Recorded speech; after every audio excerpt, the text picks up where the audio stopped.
इसमें 7,000 वीवीआईपी बुलाए गए हैं। 22 जनवरी को रामलला की प्राण प्रतिष्ठा होगी और जिसके लिए 7,000 लोगों को निमंत्रण भेजा गया है। योगी समेत करीब 3,000 वीवीआईपी होंगे। 50 देशों से एक एक प्रतिनिधि को बुलाया जा रहा है। देश भर से 4,000 साधु संत आमंत्रित किए गए। उद्योग जगत की हस्तियां भी कार्यक्रम में शामिल होंगी। इसमें मुकेश अंबानी, गौतम अडानी, रतन टाटा को न्योता भेजा गया है। सिनेमा और क्रिकेट जगत की हस्तियां भी बुलाई गई हैं। इसमें सचिन तेंदुलकर, विराट कोहली को निमंत्रण भेजा गया है। अमिताभ बच्चन, अक्षय कुमार, आशा भोसले को भी आमंत्रित किया गया है।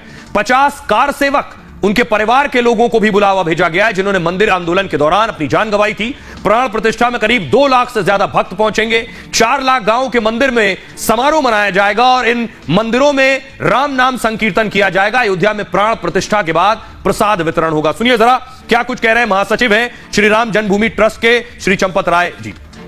प्राण प्रतिष्ठा के अवसर पर देश के कम से कम 4,000 संत निमंत्रित किए जा रहे हैं।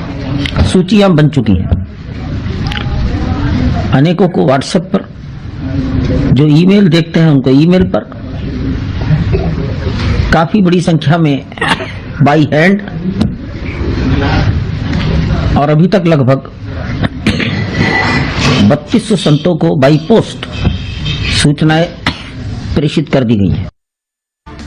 अब आपको दिखाने जा रहा हूं मैं, एक टेंट सिटी बनकर तैयार हो गई। अयोध्या में लोगों को न्योता दिया गया है, बड़े बड़े मेहमान आ रहे हैं, इसलिए टेंट सिटी बना ली गई है। भव्य टेंट सिटी बनी। फुल स्क्रीन लीजिए जरा, तस्वीर दिखाई। यह अयोध्या की टेंट सिटी है। डाइनिंग हॉल से लेकर रेस्टोरेंट से लेकर सब कुछ यहां मौजूद है। इस स्तर की तैयारी प्राण प्रतिष्ठा के मौके पर की जा रही है अयोध्या में। अब मैं आपको एक और तस्वीर दिखाऊंगा, बड़ी दिलचस्प तस्वीर। अगली तस्वीर देखिए जरा।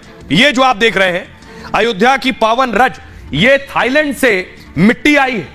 थाईलैंड से मिट्टी आई है। राम की पूजा थाईलैंड में भी होती है, आपको बताऊं। और जो थाईलैंड में जो राजा हैं वो अपने आप को राम के वंशज मानते हैं, इसलिए थाईलैंड से भी मिट्टी लाई गई है। अगली तस्वीर दिखाइए। घी देखिए कहां से आया है। ये लीजिए फुल स्क्रीन। ये घी है, जो घी देसी घी है, बैल रथ से आ रहा है। देखिए जरा, ये बैल रथ से घी अयोध्या पहुंच रहा है। कई जिलों शहरों से होता हुआ बैल रथ से यह घी आया है। मैं आपको बताता हूं, देखिए जोधपुर से लगभग 1200 किलोमीटर का सफर तय करके यह घी यहां पहुंचा। यह पूरा आप रूट देख रहे हैं। ये जोधपुर से घी आया है। जोधपुर से ये पाली ले जाया गया, बैल के जरिए आया। ये जो बैल रथ देख रहे हैं, जोधपुर से पाली, पाली से अजमेर, अजमेर से जयपुर, फिर भरतपुर, फिर मथुरा, लखनऊ और लखनऊ के बाद अयोध्या इस रूट से पहुंचा। आइए इस घी के बारे में मैं आपको बताऊं। दिलचस्प कहानी है कि अयोध्या में प्राण प्रतिष्ठा की तैयारी हो रही है और इस दौरान जो तैयारी है उनमें ही ये घी शुमार है। 108 कलश में 600 किलो देसी घी लाया गया। 600 किलो 5 बैलगाड़ियों के जरिए जोधपुर से घी आया है। 27 नवंबर को घी के साथ पदयात्रा शुरू हुई थी, जो कि यानी ये जो घी है ये 27 नवंबर को चला था। श्री राम के धाम अयोध्या पहुंच चुका है। गाय के देसी घी का इस्तेमाल प्राण प्रतिष्ठा में होगा। इसके साथ गर्भगृह की अखंड ज्योति भी इसी घी से जलाई जाएगी। यह गाय का देसी घी आपको जानकर ताज्जुब होगा, 9 साल से इकट्ठा किया जा रहा था। जब मंदिर निर्माण की कोई स्पष्ट जानकारी नहीं थी, तब से लोग राम मंदिर के लिए घी तैयार कर रहे थे। अब प्राण प्रतिष्ठा हो रही है तो बैलों के रथ से घी आया है। देसी घी के कलश अयोध्या की परिक्रमा कर रहे हैं। परिक्रमा पूरी होने के बाद ट्रस्ट को कलश सौंपे जाएंगे। जोधपुर से घी आया तो थाईलैंड से मिट्टी लाई गई है। उत्तर प्रदेश के अयोध्या की तरह थाईलैंड भी अयोध्या है, थाईलैंड में भी, जिसे स्थानीय भाषा में अयोध्या कहा जाता है। हमारे यहां अयोध्या, वहां अयोध्या कहते हैं। यहां के राजवंश के हर राजा को राम का अवतार मानते हैं। श्री राम जन्मभूमि ट्रस्ट कोषाध्यक्ष गोविंद देव महाराज और जोधपुर से लाए देसी घी संदीपनी रामजी महाराज का क्या कुछ कहना है, सुनिए। माता का घृत राजस्थान की वीरों की धरती से यहाँ पर भगवान श्री राम की सेवा में आकर के पहुंचा है। हम लोग वास्तव में धन्य है प्रातःकाल इसका दर्शन, अवलोकन, स्पर्श करके, और धन्य है वे महात्मा जिन्होंने इतना सुंदर संकल्प किया और भगवान श्री राम की सेवा में यह घृत अर्पण किया है। 27 नवंबर को यह पदयात्रा हमने प्रारंभ की, जो भगवान श्री राम लला के काम आने वाला दिव्य घी हमने 9 साल में जो एकत्रित किया है, वो आज हम अयोध्या में प्रवेश कर चुके हैं और भगवान श्री राम के चरणों में शीघ्र ही घी अर्पण करने की योजना तैयार की जाएगी। भाई खबरों में आगे बढ़ते हैं। आज की एक और बड़ी खबर है, आईटी रेड में मिला है काला खजाना। तस्वीर देखकर आप दंग रह जाएंगे। नोट ही नोट, ये देख रहे हैं, फुल स्क्रीन लीजिए जरा।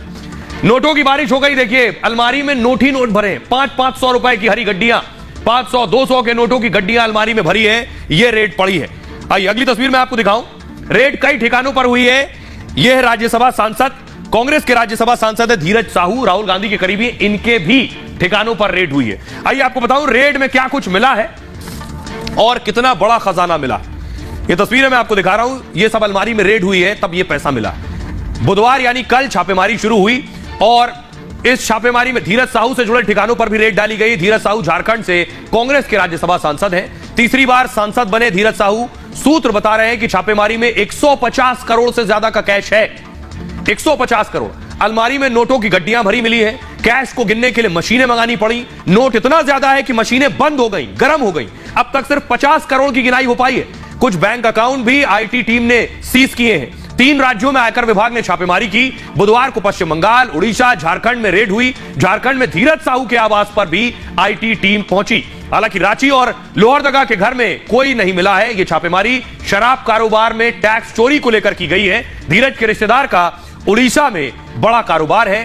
बौद्ध डिस्टिलरी प्राइवेट लिमिटेड से जुड़े ठिकानों पर छापेमारी हुई और इसी कड़ी में धीरज साहू के आवास पर भी आईटी टीम पहुंची। धीरज के रिश्तेदारों के नाम उड़ीसा में कई बड़े प्रतिष्ठान भी हैं, यह जानकारी मिल रही है। तस्वीर मैं आपको दिखाने जा रहा हूं, देखिए जरा जो तस्वीर सामने आई है जिसमें अलमारी में नोट भरे हुए, वो तस्वीर दिखाइए जरा। ये आप देख रहे हैं, फुल स्क्रीन लीजिए। बताया जा रहा है कि मशीनें मंगाई गई नोट गिनने की और मशीनें गर्म हो गई या खराब पड़ गई। अब तक जो नोट की गिनाई हुई है 50 करोड़ कैश गिना जा चुका है, जानकारी ये मिल रही है। अभी और गिनती चल रही है, अधिकारियों की टीम बढ़ती जा रही है और ऐसे न